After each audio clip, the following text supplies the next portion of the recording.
अब हम आपको अरविंद केजरीवाल और राघव चड्ढा के साथ जो बाकी के राज्यसभा सांसद हैं आम आदमी पार्टी में जो थे कुछ दिन पहले, इनके बीच झगड़े का अब सबसे बड़ा विश्लेषण हम आपको दिखाएंगे कि झगड़ा क्यों हुआ, कैसे हुआ, और आपको ये भी बताएंगे कि आखिर वो कौन से फैक्टर्स हैं जिसकी वजह से आम आदमी पार्टी से उनके पुराने बड़े बड़े नेताओं के निकलने का सिलसिला खत्म ही नहीं हो रहा। आज राज्यसभा के सभापति ने आम आदमी पार्टी के सभी 7 सांसदों को बीजेपी में विलय करने की मंजूरी दे दी है और ऐसे में अब राज्यसभा में बीजेपी के सांसदों की संख्या 106 से बढ़कर 113 हो गई है। आप यहां पर देख सकते हैं राज्यसभा में 245 सांसद हैं, जिनमें से अब बीजेपी और एनडीए के जो सांसद हैं उनकी आधे से भी ज्यादा संख्या हो गई है। एनडीए के राज्यसभा सांसदों की संख्या बढ़कर अब 147 हो चुकी है। यह पूरा इक्वेशन आपके सामने है। राघव चड्ढा ने जब से आम आदमी पार्टी छोड़ी है, आम आदमी पार्टी के तमाम नेता उन्हें गद्दार कह रहे हैं, धोखेबाज कह रहे हैं। उनके अलावा बाकियों को भी, हरभजन सिंह को भी गद्दार कहा जा रहा है। हरभजन सिंह के घर के बाहर किसी ने दीवार पर गद्दार लिख दिया। राजनीति और पत्रकारों का एक वर्ग राघव चड्ढा पर लगातार हमले कर रहा है। सोशल मीडिया पर उन्हें लगातार ट्रोल किया जा रहा है और उनके फॉलोअर्स की संख्या लगातार कम हो रही है, या आप ये कह लीजिए कि फॉलोअर्स को लगातार कम किया जा रहा है। जबकि राघव चड्ढा के साथ साथ 6 और सांसदों ने भी आम आदमी पार्टी छोड़ दी है। लेकिन ऐसा लगता है कि राघव चड्ढा से थोड़ा ज्यादा बदला लिया जा रहा है, क्योंकि असल में वो सबसे बड़े पोस्टर बॉय बन गए थे अरविंद केजरीवाल के विरोध के। आज राघव चड्ढा ने एक अपना वीडियो बनाया है जिसे उन्होंने सोशल मीडिया पर पोस्ट किया, जिसमें उन्होंने कहा कि उन्होंने आम आदमी पार्टी क्यों छोड़ी, दुनिया को बताने की कोशिश की है। उनका कहना है कि आम आदमी पार्टी में माहौल बड़ा टॉक्सिक हो गया था, यानी बड़ा जहरीला माहौल हो गया था, और अब पार्टी अब कुछ भ्रष्ट लोगों के हाथों में फंस कर रह गई है। आज राघव चड्ढा वापस आए हैं सोशल मीडिया पर, थोड़ा स्पष्टीकरण दे रहे हैं। खास तौर पर जो युवा हैं उन्हें बता रहे हैं कि वो बीजेपी में क्यों आए। आज ये पार्टी वो पुरानी वाली पार्टी नहीं रही। इस पार्टी में आज एक टॉक्सिक वर्क एनवायरनमेंट है। आपको काम करने से रोका जाता है, पार्लियामेंट में बोलने से रोका जाता है, और ये पॉलिटिकल पार्टी आज चंद करप्ट और कॉम्प्रोमाइज लोगों के हाथ में फंसकर रह गई है, जो अब देश के लिए नहीं, अपने निजी पर्सनल फायदे के लिए काम करते हैं। पिछले कुछ सालों से मैं ये फील कर रहा था that perhaps I am the right man but in the wrong party. एक आदमी गलत हो सकता है, 2 आदमी गलत हो सकते हैं, लेकिन 7 लोग गलत नहीं हो सकते। और वो अनगिनत लोग जो एजुकेटेड एरुडाइट लोग थे, जो इस पॉलिटिकल पार्टी के सपने के साथ जुड़े थे, वो तमाम लोग जो इस पार्टी को छोड़ के चले गए, क्या वो सारे गलत हो सकते हैं? राघव चड्ढा का इंस्टाग्राम अकाउंट अभी मैंने खोला है जरा देखने के लिए कि इस समय लाइव उनके अकाउंट पर क्या चल रहा है। उनके 12.3 मिलियन फॉलोअर्स अभी बचे हैं। लेकिन बड़ी बात यह है कि जो वीडियो अभी मैंने आपको दिखाया राघव चड्ढा का, इस वीडियो को 38.4 मिलियन व्यूज मिले हैं। 38.4 मिलियन व्यूज इसे मिल चुके हैं, यानी आप समझ लीजिए कि लगभग 3,84,00,000 व्यूज अभी तक इसे मिल चुके हैं, जो कि काफी अच्छा कहा जाएगा। इन्होंने जो पिछला वीडियो पोस्ट किया था उसके 24 मिलियन व्यूज थे, उससे पिछला जो किया था उसके 16 मिलियन, उससे पिछला 19 मिलियन, 17 मिलियन, 20 मिलियन। फिर एक और उनका वीडियो है जिसमें उन्होंने कहा था घायल हूं इसलिए घातक हूं, उसके तो 77 मिलियन व्यूज उन्हें मिल गए थे।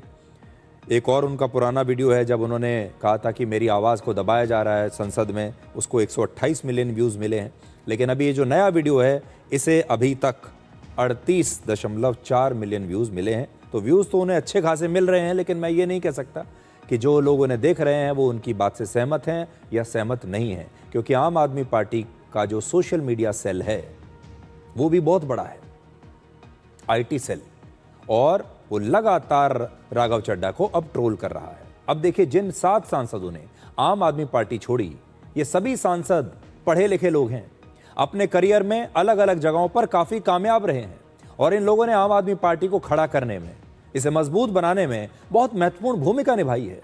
राघव चड्ढा खुद एक चार्टर्ड अकाउंटेंट हैं, CA हैं, और अपना वो करियर छोड़कर राजनीति में आए थे।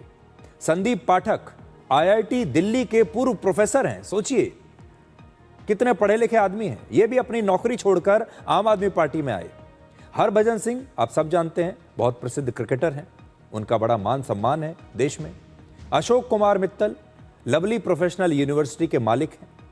राजेंद्र गुप्ता एक बहुत ही सफल बिजनेसमैन हैं और ट्राइडेंट ग्रुप के संस्थापक हैं।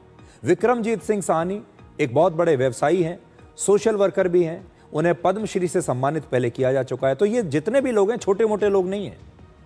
स्वाति मालीवाल की तस्वीर भी अभी आपने यहां पर देखी होगी। ये सब लोग अपना कुछ ना कुछ पहले से काम कर रहे थे और फिर ये कोई बहुत बड़ा बदलाव लाना चाहते होंगे, राजनीति में कुछ बड़ा काम करना चाहते होंगे, इसलिए ये आम आदमी पार्टी में आए। क्योंकि आम आदमी पार्टी ही तब उस समय ये कहा करती थी कि हम भारत में हमारे सिस्टम में बहुत बड़ा बदलाव लेकर आएंगे। तो क्या अब समय ये आ गया है कि आम आदमी पार्टी का नाम बदलकर आम आदमी पार्टी के बजाय एक आदमी पार्टी रख देना चाहिए? तो आज हमने एक नया नाम इसका सोचा है। जब ये पार्टी आई थी, जब स्थापना हुई थी, तब तो इसका नाम रखा गया था आम आदमी पार्टी, यानी ये भारत के आम आदमी की पार्टी है। लेकिन अब ये एक आदमी पार्टी बनकर रह गई है। और एक आदमी पार्टी हम इसलिए कह रहे हैं क्योंकि वो एक आदमी है अरविंद केजरीवाल। ये पार्टी अब अरविंद केजरीवाल का एक वन मैन शो बन गई है, जिसमें किसी और नेता के लिए कोई जगह नहीं है। आज आम आदमी पार्टी एक ऐसी फिल्म की तरह बन गई है जिसमें अरविंद केजरीवाल सोलो हीरो हैं, उनके अलावा और किसी की जगह नहीं। और केजरीवाल हमेशा के लिए इस फिल्म में सोलो हीरो बने रहना चाहते हैं। वो अपनी लोकप्रियता, अपनी पहुंच, अपनी ताकत किसी के साथ शेयर नहीं करना चाहते। अब बड़ा सवाल यह है कि आखिर एक एक करके आम आदमी पार्टी के इतने बड़े बड़े नेता जो कि संस्थापक रहे हैं, वो अरविंद केजरीवाल को छोड़कर क्यों जा रहे हैं? पिछले 13 वर्षों में आम आदमी पार्टी के 20 से 25 बड़े बड़े नेता इस पार्टी को छोड़कर जा चुके हैं। उनकी तस्वीरें आपकी स्क्रीन पर हैं। कुमार विश्वास, योगेंद्र यादव, कपिल मिश्रा, शाजिया इल्मी जैसे जो नेता हैं, जो इसकी स्थापना से जुड़े हुए हैं, जिन्होंने इस पार्टी को मजबूत बनाया, सब एक एक करके चले गए। लेकिन धीरे धीरे ये सभी लोग आज इस पार्टी के बाहर हैं। इसकी सबसे बड़ी वजह यह है कि इस पार्टी की कोई विचारधारा नहीं है। देखिए, किसी भी पार्टी के लिए एक विचारधारा होना बहुत आवश्यक है।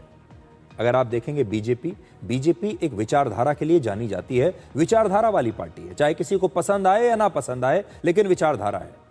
अगर आप कम्युनिस्टों को देखेंगे, कम्युनिस्ट पार्टी सीपीआई हो या सीपीएम हो, विचारधारा की पार्टी है। उनके काडरों की एक विचारधारा है, उनकी एक खास सोच है। किसी को अच्छी लगे ना लगे अलग बात, लेकिन एक विचारधारा पर काम करते हैं। यहां तक कि कांग्रेस की भी कुछ वर्षों पहले तक, कुछ दशक पहले तक एक विचारधारा हुआ करती थी। वो भी आप कह सकते हैं कि कुछ समय पहले तक एक विचारधारा वाली पार्टी थी। लेकिन आम आदमी पार्टी की कौन सी विचारधारा है? आम आदमी पार्टी की पहचान क्या है? आम आदमी पार्टी ने इस देश में कौन सा बड़ा बदलाव किया है, जबकि वादा यही करके आए थे? यह पार्टी भ्रष्टाचार के खिलाफ बनी थी, परिवारवाद जैसे मुद्दों के खिलाफ बनी थी। अरविंद केजरीवाल ने जिन जिन नेताओं और पार्टियों पर भ्रष्टाचार के बड़े बड़े आरोप लगाए, उस समय वो लिस्ट बनाते थे, कहते थे कि ये सारे भ्रष्ट नेता हैं। जिन जिन नेताओं पर परिवारवाद के आरोप लगाए, जिन पार्टियों को उन्होंने देश की सबसे भ्रष्ट पार्टियां बताया, बाद में उन्हीं पार्टियों के साथ हाथ मिला लिया, उन्हीं पार्टियों के साथ चुनाव लड़े, उन्हीं के साथ लंच किए, उन्हीं के साथ डिनर किए। जिन पार्टियों का विरोध करके इस राजनीति में आए, लोगों को यह कहकर कि मैं सब बदल दूंगा, मैं बिल्कुल अलग हूं, अब उन्हीं पार्टियों के राजनीतिक मंच पर वोट मांगने के लिए जाते हैं।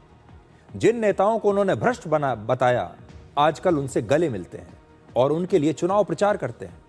इससे पता चलता है कि आम आदमी पार्टी की कोई विचारधारा है ही नहीं और इस पार्टी की पहचान एक अवसरवादी पार्टी के तौर पर अब बन गई है। जिन लोगों ने आम आदमी पार्टी को छोड़ा, उन सभी की मांग थी कि भ्रष्टाचार को लेकर जीरो टॉलरेंस होनी चाहिए, लेकिन भ्रष्टाचार पर अब आम आदमी पार्टी में कोई कार्रवाई ही नहीं होती। तो जीरो टॉलरेंस की बात करती थी, अब जीरो एक्शन होता है। केजरीवाल कहते थे कि वो भ्रष्टाचार पर जीरो टॉलरेंस रखेंगे, लेकिन जब वो खुद जेल गए भ्रष्टाचार के मामले में, तो मुख्यमंत्री के पद से इस्तीफा देने से साफ इनकार कर दिया कि पद तो नहीं छोड़ूंगा मैं। केजरीवाल हमेशा कहते थे वो कभी सिक्योरिटी नहीं लेंगे, सरकारी गाड़ी नहीं लेंगे, सरकारी बंगला नहीं लेंगे, हमेशा आम आदमी की तरह रहेंगे। लेकिन आज आप उनकी सुविधाएं देखिए, आज वो जिस बंगले में रहते हैं ज़रा देखिए, जिन गाड़ियों में चलते हैं ज़रा देखिए, उनकी गाड़ियों का काफिला ज़रा देखिए। उन्होंने जब दिल्ली में अपना शीश महल नाम का घर बनवाया आलीशान महल की तरह, तो ज़रा उस महल की तस्वीरें देखिए। तो एक बड़ी मशहूर कहावत है कि काठ की हांडी बार बार नहीं चढ़ती, और ऐसा ही कुछ अरविंद केजरीवाल की राजनीति के साथ भी हो रहा है। अरविंद केजरीवाल हमेशा आम आदमी बनने के लिए एक खास तरह की राजनीति करते रहे, जो लोगों को आकर्षित करती थी, एक जमाने में करती थी। लेकिन अब लोग इस राजनीति को बहुत अच्छी तरह से समझ चुके हैं, और यही वजह है कि अब आम आदमी पार्टी ना तो आम रही और ना ही केजरीवाल आम लोगों के नेता रहे। आम आदमी पार्टी वैसे तो आंदोलन से खड़ी हुई थी, लेकिन इस पार्टी में भी अब परिवारवादी पार्टियों की तरह राजनीति का एक सेट सिस्टम बन चुका है। केजरीवाल की राजनीति की खास बात यह है कि जब किसी चुनाव में आम आदमी पार्टी हारती है तो दोष किसी और को दे दिया जाता है, लेकिन जब पार्टी जीतती है तो सारा श्रेय अरविंद केजरीवाल अपनी लोकप्रियता को देते हैं, अपनी रणनीति को देते हैं, और सारा श्रेय वो खुद रख लेते हैं। उदाहरण, दिल्ली चुनाव में जब आम आदमी पार्टी की जबरदस्त हार हुई तो उसके लिए केजरीवाल ने अपने आप को दोषी नहीं ठहराया, बल्कि संदीप पाठक को दोषी ठहराया। अब संदीप पाठक भी आम आदमी पार्टी छोड़कर बीजेपी में शामिल हो चुके हैं। संदीप पाठक एक जमाने में अरविंद केजरीवाल के बड़े खास होते थे, उन पर बड़ा विश्वास करते थे, लेकिन जब दिल्ली में पार्टी हारी तो उन्होंने संदीप पाठक को न सिर्फ दोष दिया बल्कि उनसे थोड़ी दूरी बनाकर रखने लगे। धीरे धीरे धीरे उन्हें अपने से दूर कर दिया। संदीप पाठक को समझ में आ गया कि अब ये वो केजरीवाल नहीं रहे। केजरीवाल ने अपनी राजनीति में एक अलग फॉर्मूला बना लिया, जिसमें वो भारत के संविधान को चुनौती देते हैं, भारत की न्याय व्यवस्था को चुनौती देते हैं, भारत की अदालतों को चुनौती देते हैं, भारत में जो चुनाव हो रहे हैं उन्हें चुनौती देते हैं। आज वो भारत में किसी चीज से खुश नहीं। आज उन्होंने आज ही कहा है कि वो शराब घोटाले के मामले में दिल्ली हाई कोर्ट की जज जस्टिस स्वर्ण कांता शर्मा की अदालत में अब ना तो खुद पेश होंगे और ना ही उनकी तरफ से उनका वकील हाई कोर्ट में पेश होगा। और हाई कोर्ट जो भी फैसला सुनाएगा, केजरीवाल उस फैसले के खिलाफ अब सुप्रीम कोर्ट में अपील करेंगे। हाई कोर्ट का यह अपमान है, भारत की न्याय व्यवस्था का अपमान है। अब सोचिए, आज केजरीवाल को हाई कोर्ट पर भी यकीन नहीं रहा, हाई कोर्ट की जज पर यकीन नहीं है उनको। ऐसे में आगे चलकर वो ये भी कह सकते हैं कि अब उन्हें सुप्रीम कोर्ट के जजों की निष्पक्षता पर भी विश्वास नहीं रहा। तब आप क्या करेंगे जब वो कहेंगे कि अब मुझे सुप्रीम कोर्ट की निष्पक्षता पर भी विश्वास नहीं है, अब मैं उन पर भी सवाल उठाऊंगा। केजरीवाल ने इस तरह से देश के तमाम आरोपियों के लिए, देश के तमाम अपराधियों के लिए, जिन पर बड़े बड़े केस चल रहे हैं, बड़े बड़े स्कैम जिन्होंने किए हुए हैं, सबके लिए एक नया रास्ता केजरीवाल ने आज खोल दिया है। अब देश के तमाम बड़े बड़े अपराधी, घोटाला करने वाले लोग भी अदालतों पर सवाल उठा सकते हैं, जजों पर सवाल उठा सकते हैं और कह सकते हैं कि ये जज निष्पक्ष नहीं है, ये तो मेरे पीछे पड़ा हुआ है। भारत की राजनीति में शायद ये पहला मौका है जब कोई आरोपी खुद ये तय कर रहा है कि कोर्ट में जज कौन होगा। आपने कभी सोचा था ऐसा? कल्पना आप कर सकते हैं कि एक आरोपी जो अदालत में खड़ा है, आज वो ये तय करता है कि अदालत क्या करेगी। आज एक आरोपी तय कर रहा है कि उस अदालत में, हाई कोर्ट में कौन सा जज होगा। आरोपी ये तय कर रहा है कि मैं किस जज के सामने पेश होऊंगा, और उस जज को आरोपी से सर्टिफिकेट लेना पड़ रहा है। ये कितनी बड़ी बात है। इस समय आम आदमी पार्टी में सब कुछ एक ही व्यक्ति की पसंद और नापसंद पर चलता है, इसलिए इस पार्टी की पूरी राजनीति एक व्यक्ति पर केंद्रित हो चुकी है। केजरीवाल पर पंजाब के सुपर सीएम होने के आरोप लगते हैं। अक्सर ऐसी कई तस्वीरें आती हैं जिनमें वो सुपर सीएम की भूमिका में नजर भी आ रहे हैं। अरविंद केजरीवाल लगातार दावा करते हैं कि वो पंजाब को एक मॉडल स्टेट की तरह बनाना चाहते हैं, चला भी रहे हैं। लेकिन पंजाब पर अब जरा ध्यान से सुनिएगा, पिछले 5 वर्षों में कर्जा लगातार बढ़ रहा है। वर्ष 2022 में पंजाब पर 2,61,000 करोड़ रुपए का कर्ज था, और जो मार्च 2027 तक बढ़कर लगभग 4.5 लाख करोड़ रुपए के आसपास हो सकता है, यह अनुमान है। तो देखिए, मार्च 2022 में 2,61,000 लाख करोड़ का कर्ज, मार्च 2026 में 4 लाख करोड़ और मार्च 2027 में यह बढ़कर लगभग 4.5 लाख करोड़ का कर्जा पंजाब पर हो सकता है।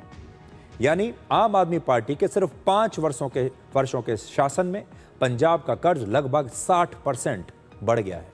पंजाब सरकार को इस साल 1,26,000 करोड़ रुपए की आमदनी होने की उम्मीद है, जिसमें से 1,15,000 करोड़ रुपए सिर्फ कर्मचारियों की सैलरी, सब्सिडी, पेंशन, कर्ज और ब्याज चुकाने में ही खर्च हो जाएगा। पंजाब की आम जनता को इसमें से क्या मिलेगा, आप सोचिए।